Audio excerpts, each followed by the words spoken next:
ਧੰਨ ਵਾਹਿਗੁਰੂ ਸਾਹਿਬ ਜੀ। ਬਲਹਾਰੀ ਗੁਰ ਆਪਨੇ ਦਿਓ ਹਾੜੀ ਸਦਵਾਰ।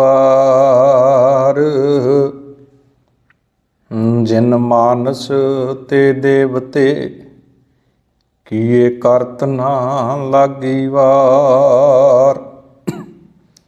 ਜੇ ਸੌ ਚੰਦਾ ਉਗਵੈ ਸੂਰਜ ਚੜ੍ਹੈ ਹਜ਼ਾਰ। ਏਤੇ ਚਾਨਣ ਹੁੰਦਿਆਂ ਗੁਰ ਬਿਨ ਘੋਰ ਅੰਧਾਰ। ਏਤੇ ਚਾਨਣ ਹੁੰਦਿਆਂ ਗੁਰ ਬਿਨ ਘੋਰ ਅੰਧਾਰ। ਗੌੜੀ ਚੇਤੀ ਮਹੱਲਾ ਪਹਿਲਾ। ਅਵਰ ਪੰਚ ਹਮ ਏਕ ਜਨਾ ਕਿਉ ਰਾਖੂੰ ਕਰ ਬਾਰ ਮਨਾ। ਮਾਰੈ ਲੁਟੈ ਨੀਤ ਨੀਤ ਕਿਸ ਆਗੇ ਕਰੀ ਪੁਕਾਰ ਜਨਾ। ਸ਼੍ਰੀ ਰਾਮ ਨਾਮਾ ਉਚਰ ਮਨਾ। ਆਗੈ ਜਮ ਦਲ ਬਿਖਮ ਕਨਾ। ਸ਼੍ਰੀ ਰਾਮ ਨਾਮਾ ਉਚਰ ਮਨਾ।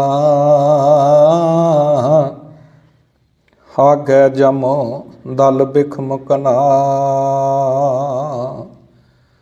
ਸਤਿਗੁਰੂ ਸੱਚੇ ਪਾਤਸ਼ਾਹ ਜੀ ਦੀ ਸਾਜੀ ਨਵਾਜੀ ਗੁਰੂ ਸਵਾਰੀ ਗੁਰੂ ਰੂਪ ਸਾਧ ਸੰਗਤ, ਆਓ ਸਭ ਤੋਂ ਪਹਿਲਾਂ ਸਭਾਂ ਵੱਲੋਂ ਬਖਸ਼ੀ ਹੋਈ ਫਤਿਹ ਨਾਲ ਸਾਂਝ ਪਾਈਏ। ਕੋਈ ਵੀ ਰਸਨਾ ਵਾਂਝੀ ਨਾ ਰਹੇ।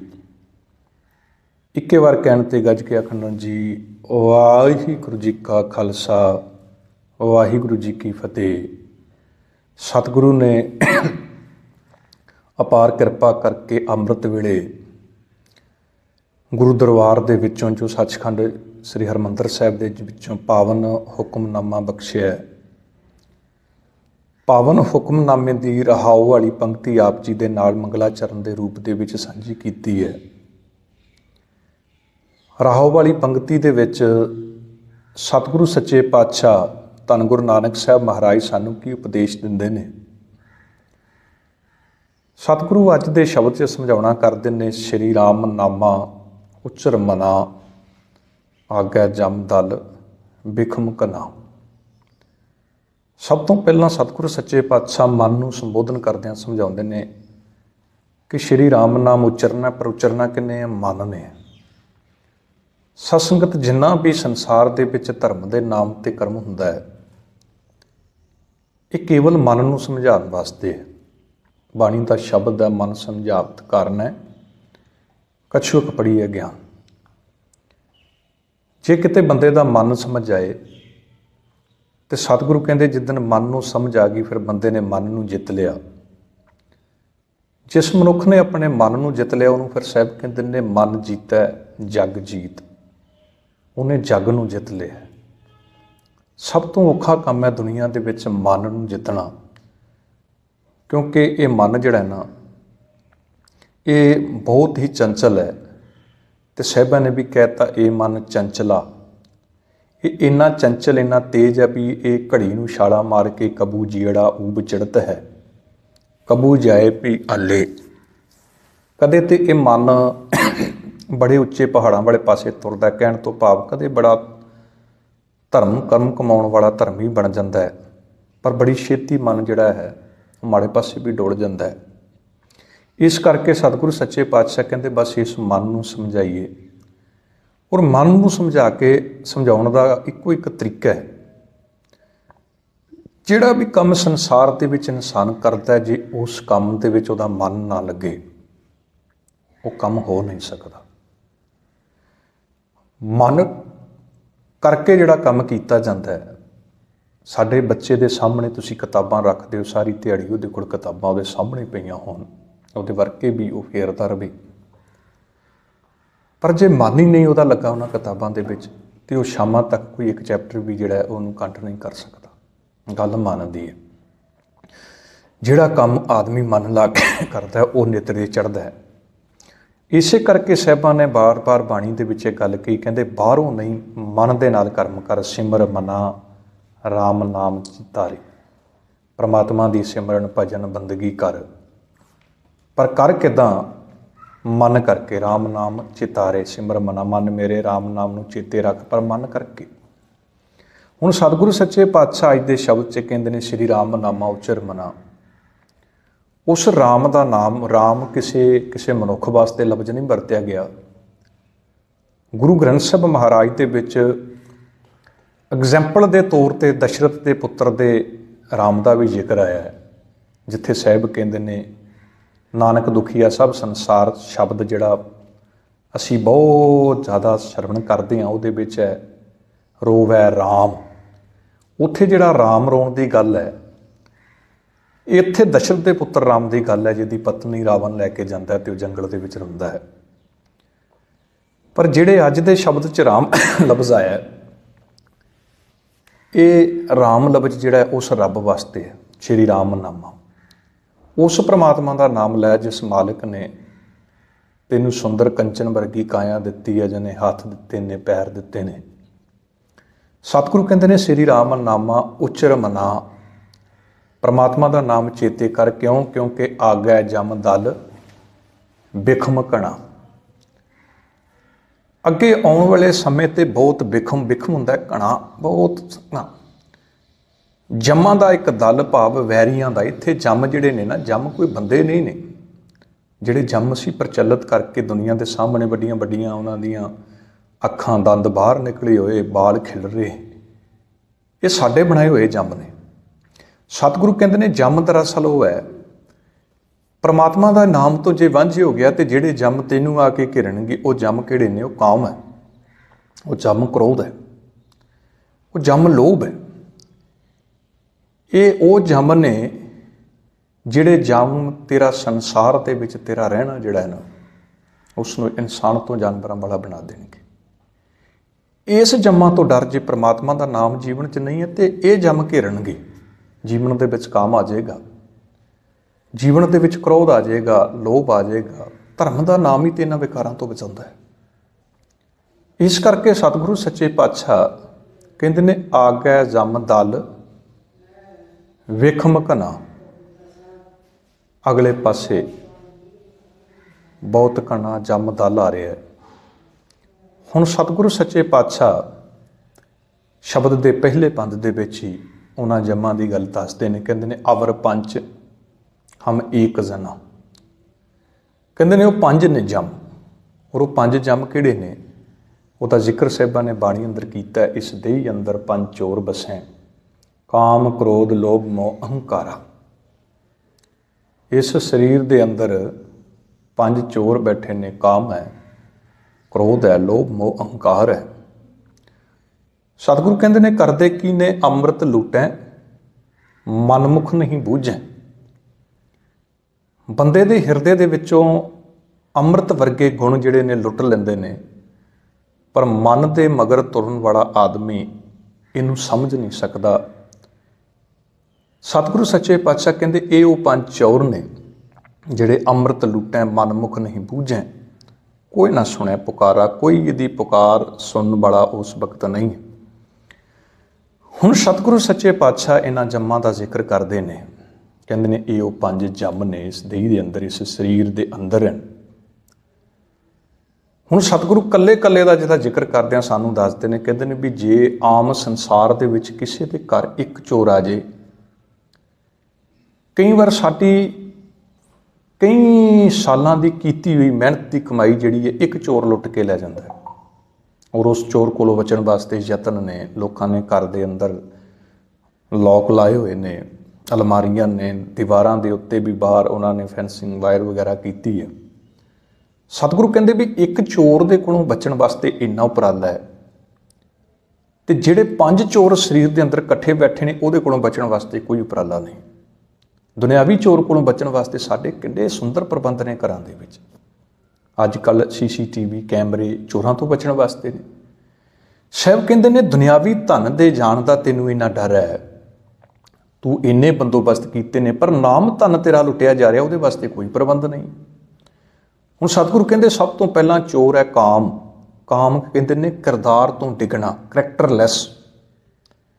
ਅੱਜ ਕੋਈ ਮੰਨਣ ਵਾਸਤੇ ਇਹ ਤਿਆਰ ਨਹੀਂ ਹੈ ਵੀ ਕਾਮ ਵਰਗਾ ਚੋਰ ਵੀ ਸੰਸਾਰ ਨੂੰ ਲੁੱਟਦਾ। ਪਰ ਤੁਸੀਂ ਅੱਜ ਤੋਂ 40-50 ਸਾਲ ਪਿਛੋਕੜ ਝਾਤ ਮਾਰੋ, ਇਹ ਕਾਮ ਚੋਰ ਜਿਹੜਾ ਸੀ ਨਾ, ਇੰਨਾ ਸੰਸਾਰ ਤੇ ਹੈਵੀ ਨਹੀਂ ਸੀ ਜਿੰਨਾ ਕਾਮ ਚੋਰ ਅੱਜ ਹੈਵੀ ਹੋਇਆ ਹੈ। ਅੱਜ ਹਰ ਰੋਜ਼ ਪੇਪਰਾਂ ਦੇ ਵਿੱਚ ਕਿਤਨੀਆਂ ਬਲਾਤਕਾਰ ਦੀਆਂ ਘਟਨਾ, ਕਿਤਨੀਆਂ ਜੇਲ੍ਹਾਂ ਦੇ ਵਿੱਚ ਇਹੋ ਜਿਹੇ ਮੁਜਰਮ ਨੇ ਜਿਨ੍ਹਾਂ ਦੇ ਸਿਰ ਤੇ ਕਾਮ ਵਰਗੇ ਚੋਰ ਨੇ ਸਵਾਰ ਹੋ ਕੇ ਉਹਨਾਂ ਦਾ ਜੀਵਨ ਜਿਹੜਾ ਸੀ ਨਰਕ ਬਣਾਤਾ। ਵੱਡੇ ਵੱਡੇ ਧਰਮ ਦਾ ਲਿਬਾਸ ਪਾ ਕੇ ਧਰਮੀ ਖੋਣ ਵਾਲੇ ਰਾਮ ਰਹੀਮ ਆਸਾ ਰਾਮ ਵਰਗੇ ਵੀ ਜੇਲ੍ਹ ਦੀਆਂ ਚੱਕੀਆਂ ਪੀ ਰਹੇ ਨੇ। ਸਤਿਗੁਰੂ ਕਹਿੰਦੇ ਇਹ ਵੀ ਦੁਨਿਆਵੀ ਧਨ ਨੂੰ ਸਾਂਭਣ ਵਾਸਤੇ ਪ੍ਰਬੰਧ ਕਰਦੇ ਰਹੇ, ਦੁਨਿਆਵੀ ਚੋਰਾਂ ਦੇ ਕੋਲੋਂ ਬਚਦੇ ਰਹੇ, ਪਰ ਇਸ ਕਾਮ ਰੂਪੀ ਚੋਰ ਕੋਲੋਂ ਬਚਣ ਦੇ ਵਾਸਤੇ ਇਹਨਾਂ ਨੇ ਕੋਈ ਯਤਨ ਨਹੀਂ ਕੀਤਾ। ਇਸ ਕਰਕੇ ਇਹਨਾਂ ਚੋਰਾਂ ਨੇ ਇਹਨਾਂ ਨੂੰ ਘੇਰ ਲਿਆ। ਅੱਜ ਜੇਲ੍ਹਾਂ ਦੇ ਵਿੱਚ ਬੈਠੇ ਹੋਏ ਜੀਵਨ ਤਬਾਹ ਹੋ ਰਿਹਾ ਕਾਮ। ਦੂਜਾ ਸਾਹਿਬ ਕਹਿੰਦੇ ਨੇ ਚੌਰ ਹੈ ਕ੍ਰੋਧ। ਕ੍ਰੋਧ ਹੈ ਗੁੱਸਾ। ਸਤਿਗੁਰੂ ਸੱਚੇ ਪਾਤਸ਼ਾਹ ਗੁਰਬਾਣੀ ਦੇ ਵਿੱਚ ਥਾਂ ਥਾਂ ਤੇ ਇਸ ਕ੍ਰੋਧ ਦਾ ਵਿਰੋਧ ਕਰਦਿਆਂ ਲਿਖਦੇ ਨੇ, ਕਾਮ ਕ੍ਰੋਧ ਕਾਇਆ ਕੋ ਗੱਲ ਹੈ। ਇਹ ਤੇਰਾ ਕਾਇਆ, ਤੇਰਾ ਸਰੀਰ, ਕ੍ਰੋਧੀ ਆਦਮੀ ਦਾ ਸਰੀਰ ਸੜ ਜਾਂਦਾ ਹੈ। ਸਾਡਾ ਬੱਚਾ ਵੀ ਪੈਰ ਪੈਰ ਤੇ ਕ੍ਰੋਧ ਕਰਨ ਵਾਲਾ ਹੋਵੇ ਨਾ, ਆਮ ਤੌਰ ਤੇ ਘਰ ਵਾਲੇ ਕਹਿੰਦੇ ਵੀ ਇਹਦੀ ਸਿਹਤ ਨਹੀਂ ਬਣਦੀ, ਇਹ ਕ੍ਰੋਧੀ ਹੈ, ਇਹ ਲੋਭੀ ਹੈ, ਇਹ ਛੋਟੀ ਛੋਟੀ ਗੱਲ ਦੇ ਉੱਤੇ ਕ੍ਰੋਧ ਕਰਦਾ ਹੈ। ਪਰ ਕਿਆ ਸੱਚਮੁੱਚ ਜਿਹੜਾ ਬੱਚਾ ਕ੍ਰੋਧੀ ਹੈ, ਉਹ ਤੁਸੀਂ ਵੇਖਿਓ ਪਰਿਵਾਰ ਦੇ ਵਿੱਚ ਇੱਕਦਮ ਨਾ ਉਹਦਾ ਸਰੀਰ ਵੀ ਇੰਨਾ ਡਿਵੈਲਪ ਨਹੀਂ ਹੁੰਦਾ। ਹੁਣ ਸਾਹਿਬਾਂ ਨੇ ਵੀ ਕਹਿ ਦਿੱਤਾ, ਕਹਿੰਦੇ ਕ੍ਰੋਧ ਇਸੇ ਤਰ੍ਹਾਂ ਜਿਉਂ ਕੰਚਨ ਸੁਹਾਗਾ ਢਾਲ ਹੈ, ਜਿੱਦਾਂ ਸੋਨੇ ਦੇ ਵਿੱਚ ਸੁਹਾਗਾ ਰਲਾ ਦਈਏ ਤੇ ਉਹਨੂੰ ਹੌਲੀ ਹੌਲੀ ਢਾਲ ਦਿੰਦਾ। ਸਤਿਗੁਰੂ ਕਹਿੰਦੇ ਨੇ ਇਸੇ ਤਰ੍ਹਾਂ ਦੂਜਾ ਚੋਰ ਹੈ ਕ੍ਰੋਧ। ਇਸ ਕ੍ਰੋਧ ਨੇ ਅੱਜ ਸੰਸਾਰ ਨੂੰ ਇੱਥੇ ਤੱਕ ਲੁੱਟਿਆ ਹੈ। ਪੁਰਾਣੇ ਸਮਿਆਂ 'ਚ ਕਿਤੇ ਬਜ਼ੁਰਗਾਂ ਦੇ ਕੋਲ ਬੈਠੋ, ਜਾਂ ਅੱਜ ਵੈਸੇ ਸਮਾਂ ਘੱਟ ਹੈ ਬੈਠਣ ਦਾ, ਉਹ ਇੱਕ ਗੱਲ ਕਹਿੰਦੇ ਨੇ ਵੀ ਅੱਜ ਤੋਂ 30 ਸਾਲ ਪਹਿਲਾਂ, 35 ਸਾਲ ਪਹਿਲਾਂ, 40 ਸਾਲ ਪਹਿਲਾਂ, ਅੱਜ ਇੱਥੇ ਸਾਡਾ ਅੱਜ ਘਰ ਜਿੱਥੇ 7-8 ਕਮਰੇ ਨੇ, ਇੱਥੇ ਇੱਕ ਹੀ ਘਰ ਹੁੰਦਾ ਸੀ ਔਰ ਇਸ ਘਰ ਦੇ ਵਿੱਚ 2 ਕਮਰੇ ਹੁੰਦੇ ਸੀ, ਪਰ 8-8 ਭਰਾ ਸੀ, ਸਾਰੀ ਜ਼ਿੰਦਗੀ ਇਕੱਠੇ ਰਹਿੰਦੇ ਸੀ। ਆਮ ਤੌਰ ਤੇ ਸੁਣਨ ਨੂੰ ਮਿਲਦਾ 8 ਭਰਾ ਸੀ, ਇਕੱਠੇ ਰਹਿੰਦੇ ਸੀ ਇੱਥੇ। ਅੱਜ ਕੀ ਕਾਰਨ ਹੋ ਗਿਆ? ਸਾਧ-ਸੰਗਤ ਉਹੀ ਕਰ ਰਿਹਾ ਹੈ ਜਿੱਥੇ ਕਦੇ 8 ਭਰਾ ਇਕੱਠੇ ਰਹਿੰਦੇ ਸੀ, ਅੱਜ ਉਸੇ ਘਰ ਦੇ ਵਿੱਚ 2 ਭਰਾ ਵੀ ਇਕੱਠੇ ਰਹਿਣ ਵਾਸਤੇ ਤਿਆਰ ਨਹੀਂ ਨੇ। ਕਮਰੇ ਉਹਦੀ ਥਾਂ ਤੇ 8 ਬਣ ਗਏ ਨੇ।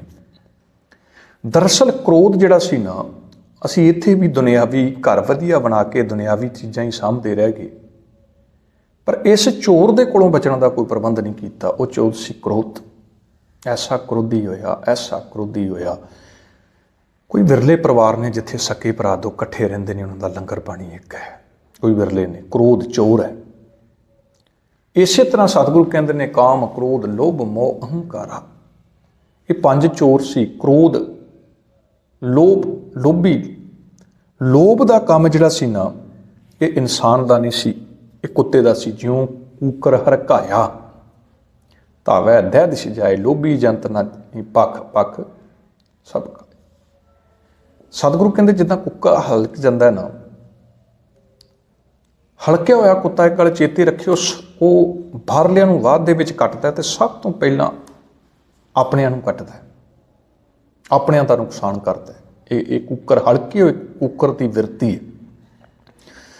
ਸਤਿਗੁਰੂ ਕਹਿੰਦੇ ਇਹ ਲੋਭ ਕੁੱਤੇ ਦੇ ਵਿੱਚ ਸੀ, ਪਰ ਕੁੱਤੇ ਦੇ ਵਿੱਚ ਸ਼ਾਇਦ ਘੱਟ ਹੋ ਗਿਆ, ਅੱਜ ਇਨਸਾਨ ਦੇ ਵਿੱਚ ਜ਼ਿਆਦਾ ਹੋ ਗਿਆ। ਅੱਜ ਤੁਸੀਂ ਨੋਟ ਕਰੋ, ਪਰਿਵਾਰ ਦੇ ਵਿੱਚ ਅੱਜ ਸ਼ਾਇਦ ਇੰਨਾ ਬਾਹਰ ਦਿਆਂ ਤੋਂ ਖਤਰਾ ਨਹੀਂ ਜਿੰਨਾ ਆਪਣੇ ਭੈਣ ਭਰਾਵਾਂ ਤੋਂ ਖਤਰਾ ਬਣ ਜਾਂਦਾ ਹੈ। ਪਰਿਵਾਰਾਂ ਦੇ ਵਿੱਚ ਪੁਰਾਣਾ ਸਮਾਂ ਸੀ, ਕਿਸੇ ਦੇ ਪਰਿਵਾਰ 'ਚ ਕੋਈ ਔਖੀ ਪੀੜਤਾ ਬਣਨੀ ਤੇ ਉਹਨੇ ਆਪਣੇ ਭਰਾਵਾਂ ਦੇ ਕੋਲ ਜਾਣਾ, ਭੈਣ ਦੇ ਕੋਲ ਜਾਣਾ, ਉਹਨੂੰ ਜਾ ਕੇ ਦੱਸਣਾ ਮੇਰੇ ਤੇ ਸਮੱਸਿਆ ਬਣ ਚੁੱਕੀ ਹੈ।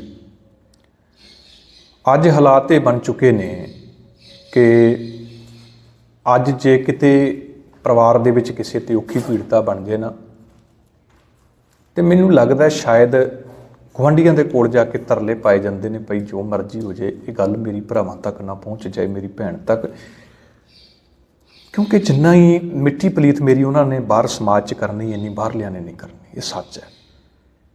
ਉਹ ਕੂਕਰਵਾੜੀ ਵਿਰਤੀ ਅੱਜ ਇਨਸਾਨ ਦੇ ਵਿੱਚ ਆ ਗਈ ਹੈ, ਭਾਵੇਂ ਇਹਨੂੰ ਕੋਈ ਮੰਨੇ ਚਾਹੇ ਨਾ ਮੰਨੇ।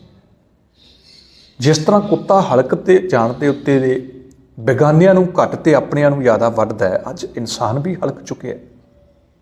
ਅੱਜ ਇਨਸਾਨ ਨੂੰ ਇਨਸਾਨ ਆਪਣਿਆਂ ਤੋਂ ਖਤਰਾ ਹੈ। ਆਪਣੇ ਜਿਹੜੇ ਨੇ ਉਹਦੀ ਦੁਨੀਆ ਦੇ ਵਿੱਚ ਮਿੱਟੀ ਪਲੀਤ ਹੋ ਰਹੀ ਹੈ, ਵੈਰ ਕੱਢਦੇ ਨੇ, ਭਰਾ ਭਰਾ ਦੇ ਜਾਨ ਤੋਂ ਵੀ ਮਾਰਨ ਦੇ ਬੜੀਆਂ ਘਟਨਾਵਾਂ ਨੇ। ਸਤਿਗੁਰੂ ਕਹਿੰਦੇ ਨੇ ਇਹ ਵੀ ਇੱਕ ਬਹੁਤ ਵੱਡਾ ਚੋਰ ਸੀ, ਪਰ ਬੰਦੇ ਨੇ ਇਹਦੇ ਤੋਂ ਬਚਣ ਦਾ ਯਤਨ ਨਹੀਂ ਕੀਤਾ। ਲੋਭ ਮੋਹ ਦੀਆਂ ਤੰਦਾਂ ਇੱਕ ਇਹੋ ਜਿਹੀਆਂ ਨੇ, ਦੁਨੀਆ ਦੀ ਹਰ ਇੱਕ ਚੀਜ਼ ਕੇਵਲ ਮੈਨੂੰ ਮਿਲ ਜੇ, ਜੋ ਵੀ ਚੀਜ਼ ਹੈ ਬਸ ਮੈਨੂੰ ਮਿਲੇ। ਇਸੇ ਮੋਹ ਦੇ ਵਿੱਚ, ਇੱਕ ਮੋਹ ਦੀਆਂ ਤੰਦਾਂ ਨੇ ਨਾ। ਅੱਜ ਤੁਸੀਂ ਵੇਖੋ ਜਿਹੜੇ ਵੱਡੇ ਵੱਡੇ ਕਾਰਪੋਰੇਟ ਘਰਾਣੇ ਨੇ, ਕੈਸੀਆਂ ਮੋਹ ਦੀਆਂ ਤੰਦਾਂ ਦੇ ਵਿੱਚ ਨੇ। ਇੰਨਾ ਧਨ, ਇੰਨੀ ਦੌਲਤ ਹੈ ਉਹਨਾਂ ਦੇ ਕੋਲ, ਬਈ ਉਹਨੂੰ ਗਿਣਨ ਵਾਸਤੇ ਵੀ ਉਹਨਾਂ ਨੇ ਸੈਂਕੜੋਂ ਅੱਗੇ ਆਪਣੇ ਮੁਲਾਜ਼ਮ ਰੱਖੇ ਨੇ, ਵੀ ਉਹਨਾਂ ਨੂੰ ਆਪਣੇ ਧਨ ਦਾ ਹਿਸਾਬ ਨਹੀਂ, ਉਹਨਾਂ ਕੋਲ ਕਿਤਨਾ ਧਨ ਹੈ। ਦੁਨਿਆਵੀ ਧਨ ਹੈ ਪਰ ਨਾਮ ਰੂਪੀ ਧਨ ਨਹੀਂ ਹੈ। ਮੋਹ ਇਹੋ ਜਿਹਾ, ਇੱਕ ਗਰੀਬ ਕਿਸਾਨ ਦਿਹਾੜੀ ਲਾਉਣ ਵਾਲੇ ਉਹਦੀ ਮੁੱਦਤਾਂ ਤੋਂ ਕੀਤੀ ਮਿਹਨਤ ਤੋਂ ਬਾਅਦ ਤਿਆਰ ਹੋਈ ਫਸਲ ਤੇ ਵੀ ਉਹਨਾਂ ਲੋਕਾਂ ਦੀ ਅੱਖ ਹੈ ਵੀ ਇਹਦੇ ਤੇ ਵੀ ਸਾਡਾ ਕਬਜ਼ਾ ਹੋ ਜਾਏ। ਅੱਜ ਲੰਬਾ ਸਮਾਂ ਮੋਹ ਦੀਆਂ ਤੰਦਾਂ ਨੇ। ਦਿੱਲੀ ਦੇ ਵਿੱਚ ਕਿਸਾਨ ਬੈਠੇ ਦਵਾਈ ਪਾ ਰਹੇ ਨੇ ਵੀ ਅਸੀਂ ਹੱਡ ਭੰਨੀ। ਜਦੋਂ ਤੁਸੀਂ ਰਾਤ ਨੂੰ ਸੁੱਤੇ ਹੁੰਦੇ ਹੋ ਨਾ ਆਪਣੇ ਪਰਿਵਾਰਾਂ 'ਚ, ਉਸ ਸਮੇਂ ਅਸੀਂ ਸੱਪਾਂ ਦੀਆਂ ਸਿਰੀਆਂ ਮਿੱਧਦੇ ਹੋਏ ਆਪਣੇ ਖੇਤਾਂ ਨੂੰ ਬੱਚਿਆਂ ਦੀ ਤਰ੍ਹਾਂ ਪਾਲਦੇ ਹਾਂ। ਇਹਨਾਂ ਨੂੰ ਪਾਲ ਕੇ ਅਸੀਂ ਤੁਹਾਡੇ ਵਾਲੇ ਕਰ ਦਿੰਦੇ ਹਾਂ ਵੀ ਤੁਹਾਡੇ ਬੱਚੇ ਇਹਨੂੰ ਖਾ ਕੇ ਤੁਹਾਡੇ ਬੱਚੇ ਜੀ ਸਕਣ।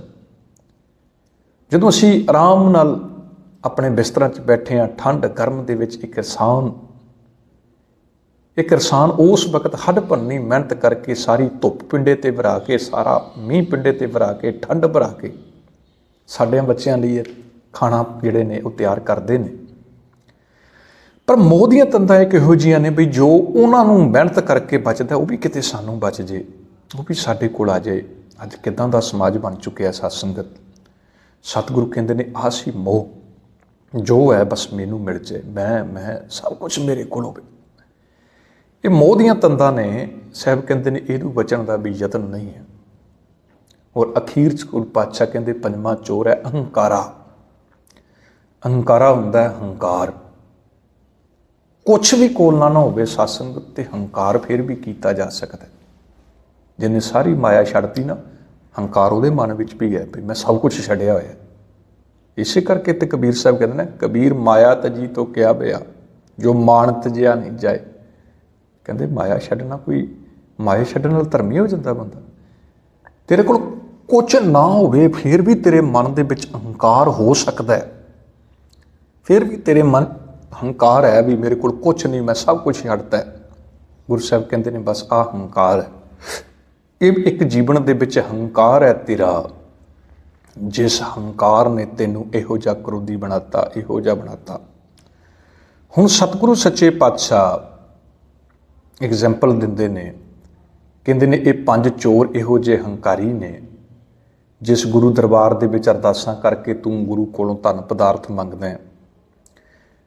ਜਿੱਦਣ ਤੇਰੇ ਤੇ ਗੁਰੂ ਪ੍ਰਸੰਨ ਹੋ ਕੇ ਤੈਨੂੰ ਧਨ ਪਦਾਰਥ ਦੇ ਦੇਵੇ ਤੇ ਤੂੰ ਛਾਤੀ ਠੋਕ ਕੇ ਉਸੇ ਗੁਰੂ ਕੋਲ ਜਾ ਕੇ ਸੌਦਾ ਕਰਦਾ ਵੀ ਦੱਸ ਤੇਰਾ ਪੱਖਾ ਚੜਾ ਦਿਆਂ, ਤੈਨੂੰ ਏਸੀ ਲਵਾ ਦਿਆਂ।